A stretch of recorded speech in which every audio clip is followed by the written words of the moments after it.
So Emma Pallant-Browne is a highly decorated multi-sport competitor, achieving 33 podium finishes in Ironman triathlon events. This includes 18 victories. That was something, again, that was really mentally hard for me to accept at the beginning. As a runner, I was pretty lean to the point of being unhealthy. I thought I'm never going to run as fast, and showing a healthy, strong, fit body is going to run faster than a light body. Emma also won gold in the World Aqualthlon Championships in 2017 and completed an incredible hat-trick of World Duathlon titles in April this year. Hello everyone, and welcome to another episode of Project Peak Performance. I'm Alex, and I'm here with Ian, and we are delighted to welcome someone that embodies peak performance to the show today. Emma, welcome to the podcast.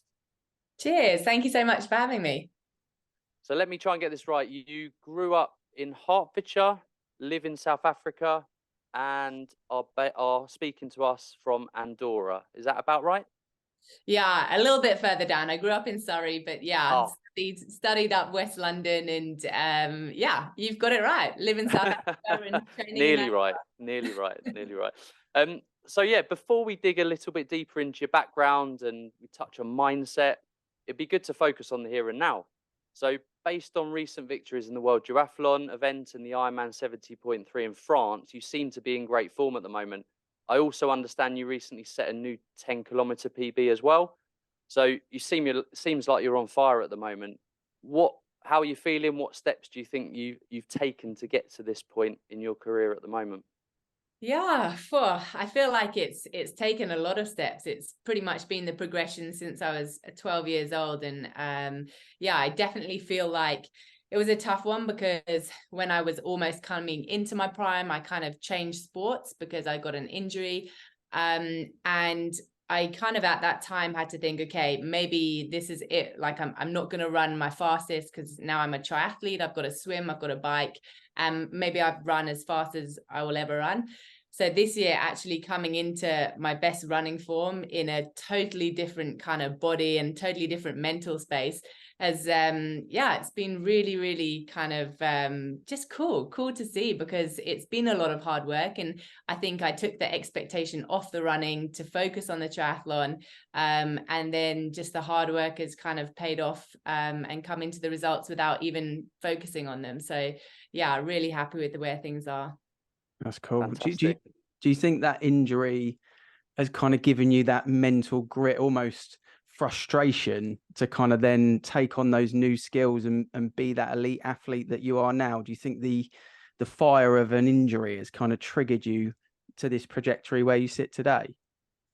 Yeah, definitely. I think there's a lot of truth when they say variation is the spice of life. I think that is a big thing, because I was also, from a young age, I was kind of competing internationally running, and it all got very samey. Like you were going a lot of races, you were literally flying into a track, racing on the track, going back to the hotel, going back home, and then doing the next thing kind of week in, week out.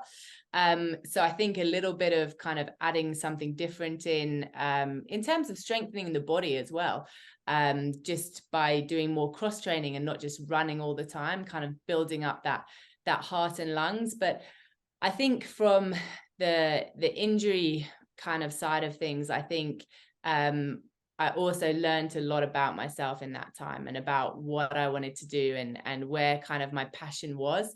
And also not to put everything all into one thing, because you need to have that balance for that thing to actually thrive. Because if you do get injured and you've put everything into that, then you can't survive those tough times and come out the other side stronger. So yeah, I think as well, I also learned a lot about injuries, and I learned a lot about my body, and actually kind of went back to basics to build a stronger foundation to kind of go in with a much healthier body into triathlon. Yeah, it's awesome to hear, because I think a lot of people, there's one or two ways they take an injury or a setback, whether it's business or physical or relationships or whatever it may be. Sometimes that setback, you get people go really negative with it, or people can go really positive and use it as fire. So it's quite interesting to hear that story, and hopefully people kind of take from that you've got to then diversify a little bit, bring some variety, pivot effectively in your life at some point, which is great to see as well. You said you'd learned a lot of things about yourself throughout that injury. Was it a long time that you were out, and what were the things that you were kind of learning in that period of time? Yeah, so when I had my knee operation, I probably wasn't running properly for at least 8 months. I was in crutches for a little bit. And for me, it was like having run all my life, it felt like forever that I was not running. And I think, first of all, I realized within literally probably the first week that actually what kind of I like to feel, and I to feel alive, I like to be productive. And it was kind of almost setting, like, whilst my body had to recover, like I couldn't push it too hard, I had to let things heal. I couldn't even go in the water to begin with because of the stitches. So I was like, okay, I need to have another area of my life that I'm being productive in, so that mentally I feel strong and I feel good, and I feel like I'm achieving. I'm not in a stagnant kind of down, upset part of my life. And I was actually studying physiotherapy at the time. So really threw myself into my placement, threw myself into my dissertation. And that kind of kept me going, because I was so kind of mentally occupied and really building and working and throwing everything into that. It kind of just helped me take a little bit of, like, I wasn't putting a time pressure on my recovery. And yeah, I'd say that's why it was a successful recovery, because I didn't try and come back too hard too early. And then again, I just found kind of different ways of, I really focused on what the surgeon said I could do. So I gave him a load of things, like I was probably his most annoying client. I was asking him, okay, can I one leg row? And he was like, yeah, you can do that. So I set myself a goal of, okay, I want to be able to row this time, in this distance in this time. And then a week later, I'll try and beat that.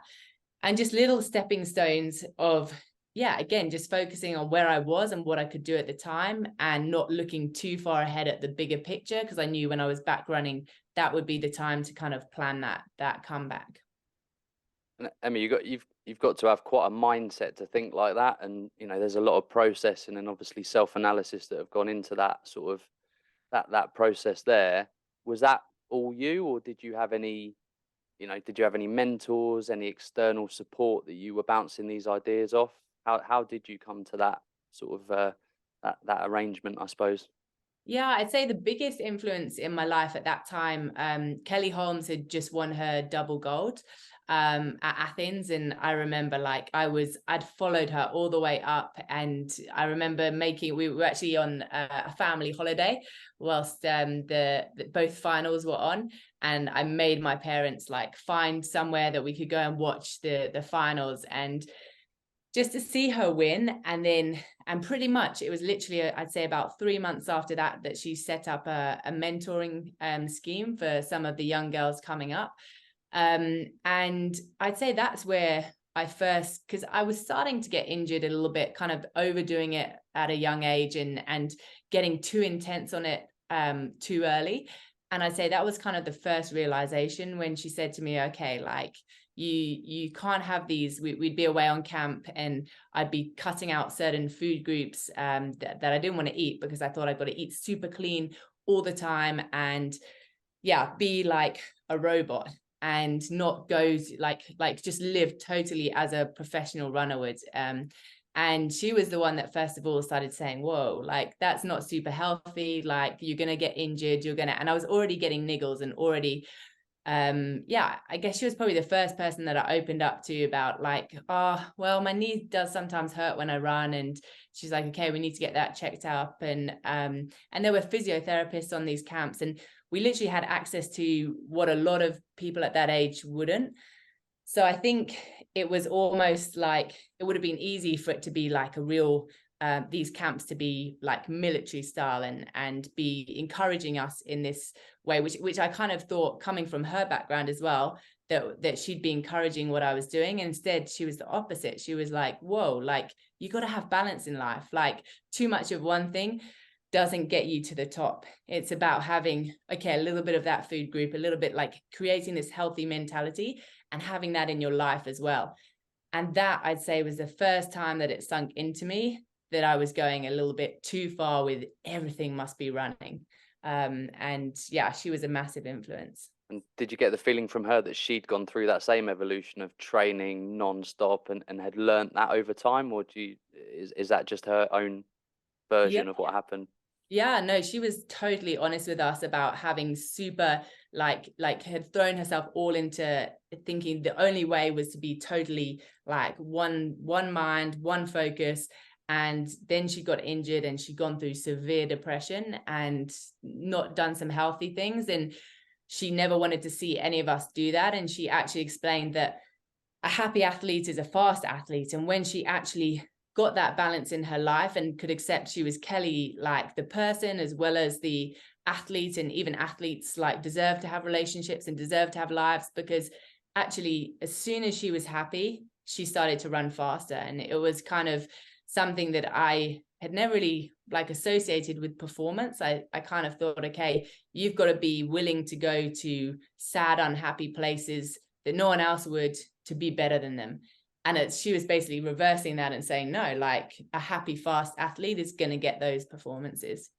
It's funny you say that. I'm going to jump on that, Alex, because I've been really playing with on a low level. I run on a very low level. Like, we're not going to talk about competition and stuff. But what I have found is that when I'm stressed, like when I've got a lot on and I feel mentally quite stressed, if I then go out for a long run on the weekend after a really stressful week, physically, it has such a massive impact on my time, my fitness, how I feel on that kind of micro level. So I wonder whether that happiness that you were talking about, that variety, and it's easier to adapt when it's not striving for perfect, because it's hard to be kind of perfect in every areas. But I wonder at an elite level, is that something that's really important as well, is having that kind of stress-free lifestyle? That do you feel that if you've had a really stressful week, or if a flight's gone wrong, or you've got to the competition and something's not in the bag that should be in, does that have an impact on your performance on race day? Yeah, 100%. And I'll always remember I can't even remember who said it to me, but said like physical stress is just as much of an impact on your body as mental stress. Like mental stress also has an impact on you physically, because stress is stress to the body. The body doesn't differentiate. And it's kind of, I've learned actually, when the things don't go right, and being flexible and being more gentle on yourself after a bad race, being able to say, okay, that didn't go to plan. Did I control everything that I could control? Can I learn anything from that? And if it was something out of your control, then you got to learn to let it go. And anything similarly, anything that is adding stress to your life, like if it's something you can let go, it just like it makes things so much easier and better. And I find that on a day-to-day basis, like even from silly things like missing an hour of sleep, like I definitely don't feel as good the next day. And it's knowing that you can't be a robot and you can't do things 100% all the time, but controlling what you can control and then letting go of what you can't, like just it helps it kind of smooths out those super ups and downs to more of a kind of linear progression. Yeah, I love that. And to become a world champion in anything is unbelievable, but in a multi-sport that it's not niche, running and cycling is such a popular thing. So to do it at that level means there's even more competition to maybe something else that could potentially be out there. But to do it 3 times is unbelievable. And I guess the question I've got, I don't know whether this is like asking which is your favorite child or not, but I'm going to ask it anyway. Is there one that's kind of like means more emotionally to you than the other 2? Yeah, in a way, I'd almost say that 2 of them mean like a lot to me more than the middle one, because the first one, from a financial and sponsorship standpoint, like I was in a place where I'd gone from being at the top of running to kind of starting brand new at triathlon and trying to come into kind of world level. And I had no funding. I'd gone from having all the support to suddenly I was on my own. And I needed, when I got that result, it was the end of a tough year where I'd been traveling around, and my swim just, it wasn't good enough. And the only way to get better is to get in the triathlon races, to swim against the girls, and to learn to open water swim in a race, because it's so different. But yeah, I didn't have the results. I didn't have the sponsors. I was literally doing it on my own, and I needed that result. And that result kind of meant, okay, I can actually fund myself for another year of being new in triathlon. So from a financial kind of, point of view, that was a massive one. But from an emotional, I'd say the third one, just because it was literally 10 over, I'm trying to think how long ago it was. There was a long time in between to the one that I just won. And so much has changed, and I'm a totally different athlete, and I've now had that success in triathlon, and then to come back and say, but I can still be a duathlete. Like, I haven't upped my swimming and sacrificed my run biking. That was kind of, I was racing totally different girls, like a whole new generation. And I'd say just, I don't know, that one for me emotionally just hit harder than the others. Which is the PB? Which was the fastest? I think probably the one I've just done. I would have thought, because obviously competition evolves as well. So I'm just guessing that the third one would have been the big kind of, it almost shows the progression of the sport, but also the personal progression of you as well, kind of going back into that. Is there any little habits or little changes that you've done in life recently that's got you to that? Because the mental drive of the first one was about the grit, the need. You mentioned need quite a lot, but then it was almost like proving something. It almost sounds like you were trying to prove something to you more than anything else, maybe, and maybe to some others, I don't know, but definitely from the way that you just phrased that, it felt like you needed to prove that to yourself the third time round. Yeah, I think just because I felt like a totally different person. Like, the young Emma was, again, really like needed those results to get to the next year. Whereas I'd say I'm in a much more comfy kind of place. I haven't got that same need, but I wanted to show I've got that same drive. And just because I'm a whole lot happier in life, I'm a whole lot more settled, but I never want to think I'm like cushy. I never want to think I'm complacent with what I've done. I kind of always want to think, okay, this is just going to build me to keep on being a better athlete. And a lot of changes for me kind of happened post-COVID. So I met the guy who's now my husband. We met before COVID, and we were kind of trialing a bit between London and South Africa, got engaged and married just after COVID, and decided to settle in South Africa. So now living at altitude, and I feel like I'm living a very professional life, but without a group. Like, when I was younger and like I've always been in a training group, and I've always kind of grown up with others, like training in big groups. And now I've taken myself off to South Africa, got a new coach, and literally I train just me. Sometimes my husband joins in, sometimes a couple of guys will help me with my swim, but a lot of it is me. And I think that's quite unique kind of at this level, to do that much training on your own. And I just, again, I want to prove myself, like, it's not the easy way, it's the hard way, but I know it's the right way, because it makes me a happy athlete. Like, we're so happy with where we live, and it's, again, showing that can feed into performance. Love that. I've got a question that's maybe a bit of a difficult one to answer, but I'm going to ask it anyway. If the injury hadn't happened, do you think you'd have had the same success in running that you've had in Ironman, duathlon? Do you think you'd have had the same success in running as a sole focus? I think it's so hard to measure, because of so I grew up, my best friend, she's still gone along that running path, so she's kept, I kind of see her, and I envisaged that would be where I would be, and she's gone to 3 Olympics, and I say, if that's something that's missing from my career, I haven't been to an Olympics.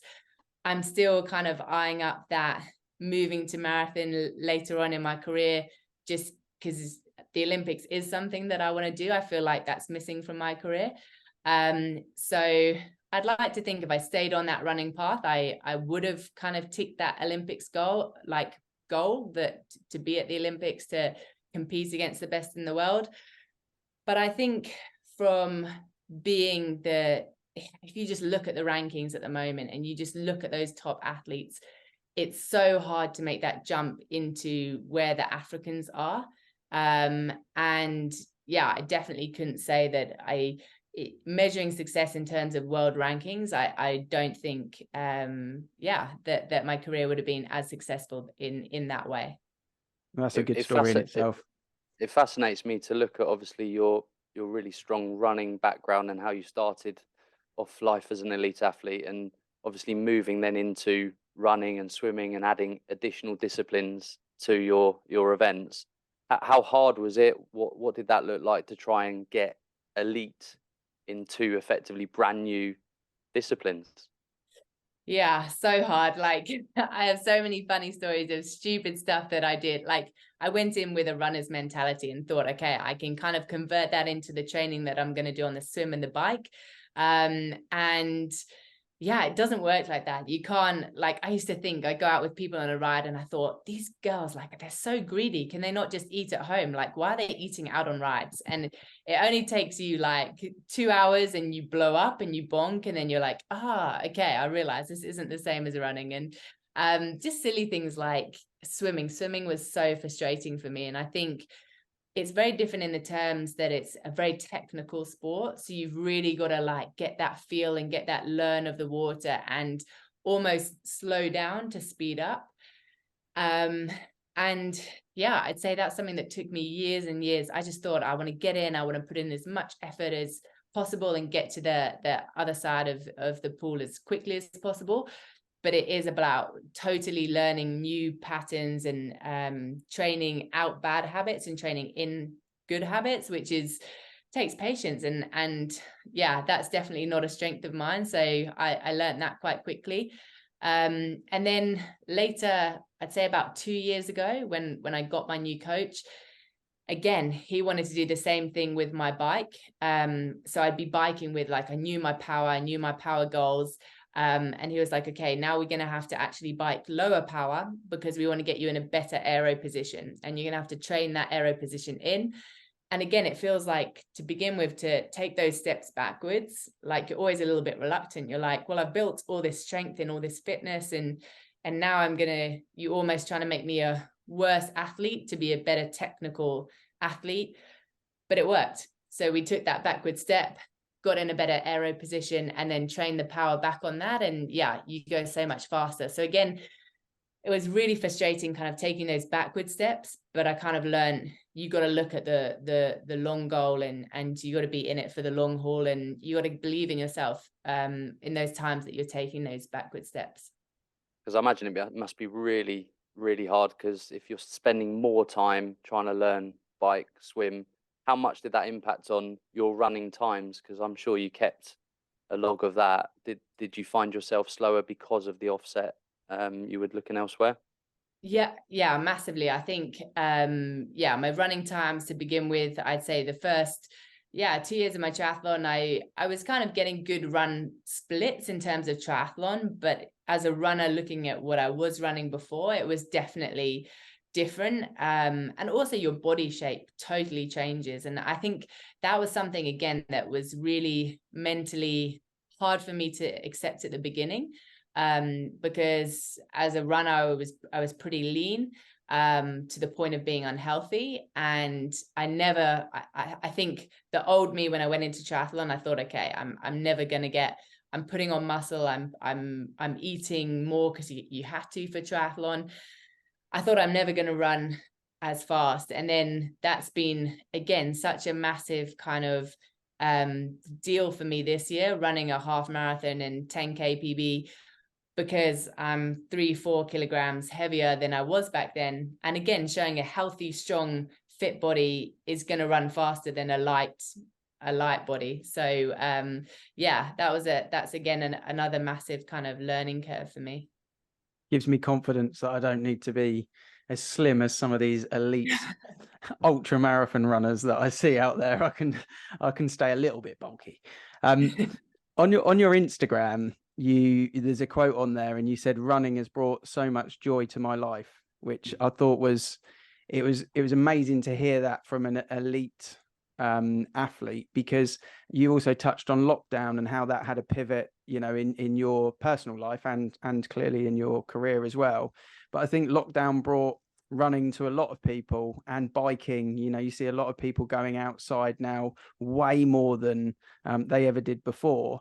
So for the recreational kind of runners and bikers out there that have really got into it, you know, that full-time jobs, you know, they've got kids, but they just love it, what would be your top 3 tips for those people out there, the millions of them that are kind of running random events and cycling random events? What would be your tips as a world champion for them? So first of all, I think enjoy it. Have those times where you literally have a ride, where you're going out with friends, you're going to have a coffee stop, you're going to like keep the enjoyment in there, keep loving it. Then from the performance side of things, I'd say be super efficient with your time. So like some of the athletes that I coach, they literally, like you say, they're getting up at 5:30 to do their session, and then they're going to have a full day at work. So we've got an hour to play with, and it's being as efficient as possible in that hour. You can do a lot in that hour, and having the variety as well. So maybe one week is like sprint intervals within that hour. The next week is holding a zone 3 full kind of for that whole hour, but having the variety in your training, and then you can start making it more specific kind of to the event that you're doing. So yeah. And then my third tip, I would say, I think as well, where you can have something like a measured goal. So if you're something that will keep you motivated. So for example, if you're measuring power, then know your power goals and know kind of what you did on one ride, and maybe you're going to revisit that session 6 weeks later, and try and beat that, just so that you can measurably see your progression, and that kind of can keep you motivated. And and you can see what you're doing well, and you can see what you need to improve on, just because a little bit of data just always helps. I think just to have that thing in your mind that keeps you pushing hard and keeps you going even harder to race against something in training. There's my world champion personal coaching 60 seconds. Thank you. Appreciate that. Well, Ian's picked up on a quote. I'm going to pick up on another one. So while doing some research, I found a quote on some words you like to live by. So give more to the world than you took, and train with the fight of the underdog, so you can race with the confidence of a champion. So I thought that was an amazing quote. Absolutely loved it. So can you give us any insight into how you embody these words in your life and career? We've obviously had a bit of insight, but anything additional? Yeah, I think that's something. So the first one is something that we always grew up, with my mum telling us, I've got a brother, I've got a sister, and she brought us up to always be giving back more than we receive. Like if someone gives us something, make sure that you're giving that on. And for me, I think that's very kind of important, looking at my young career and how much of an effect Kelly Holmes had on me. I always want to be a good role model, be an accessible role model. So if someone writes to me, always gonna getting back to them and just giving back. Like I had so much for my young career, and I think, my goals of the future, kind of when I've retired from what I want to do in sport, it's more important to actually have that paid on somewhere. So I'm starting a development running club in South Africa, and I'll be a lot more kind of involved in that as my career comes to an end, which hopefully is no time soon. But yeah, just keeping on the good, so that it becomes that snowball effect. And I think even in races and training, it's the same mentality. I think that kind of feeds through what she said in my training and results. Like if you're giving 100%, you're giving everything into it, don't worry about what you're getting out the other side. Like, focus on what you're giving, and whatever comes back, like, great, but it's all about what you're giving to that goal.